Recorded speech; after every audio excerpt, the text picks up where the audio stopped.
ټرمپ وایي کنه چې په هر صورت کې چې دی نو موږ ته د بګرام ایربیس پکار دی، په هر صورت کې که په هر طریقه باندې وي، خو دا به چې دی نو زه د افغانستان نه اخلم او دا ماته پکار دی یار. څنګه چې تاسو ته پته ده کنه ټرمپ چې دی نو دا بیان جاری کړی دی یار، ټول خلک یې حیران کړی دی ملګرو.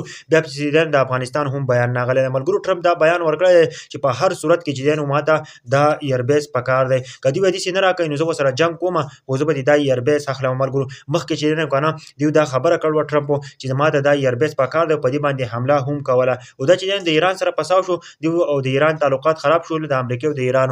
نو دی چې دی نو مخکې هم یو پیر خبره کړې چې دا بیس د ماته پکار دی، اوس دا خبره کړله چې په هر صورت کې چې دی نو د بګرام ایربیس ماته پکار دی او دا به زه په زور باندې اخلم. او بیا چې دی نو د افغانستان هم ردي عمل راغلی دی، هغه هم سټیټمنټ جاری کړی دی چې امریکا چې دی نو د امریکا ښکر شو دی او دا ښکر به دې موږ ورېږو ملګرو. دا چې دی نو د افغانستان حکومت دا خبره کړې ده او دا چېرته هم غیر پوجي چې دی نو زه په خپل ملک کې نشم پرېښودی، دې ایربیس ته هېڅوک هم نشي راتللی. او بل طرف ته چې دی نو امریکا دا بیان ورکړی دی که په هر صورت کې که په هر طریقه نو د بګرام چې کومه ایربیس دی نو دا به موږ اخلو. الله پاک دې خیر کړي. اوس حالات ډېر زیات خراب دي. د بګرام د ایربیس ولې دوی له چې دی نو پکار دی ملګرو.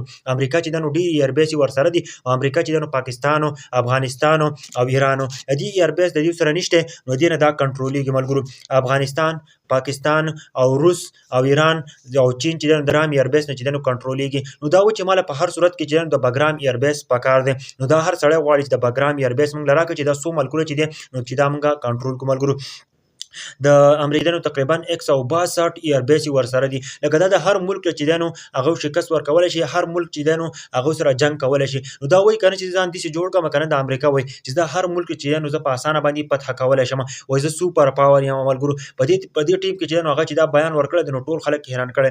الله دې خیر کړي کنه چېرته هم داسې ونه شي که چېرته د بګرام ایربیس چې دی نو دې ته میلاو شو نو زمونږ پاکستان ته، افغانستان ته، ایران ته، روس ته او چین ته چې دی نو ډېره زیاته خطره ده ملګرو. بیا دوی چې دی نو په اسانه باندې دا قبضه کولی شي ملګرو. اوس چې د ټرمپ دا بیان راغلی دی په دې باره کې تاسو څه وایئ؟ ښه غوندې کمنټ به هم کوئ او ضرور به شیر کوئ یار. د دې باره کې تاسو څه وایئ؟ ښه غوندې کمنټ ضرور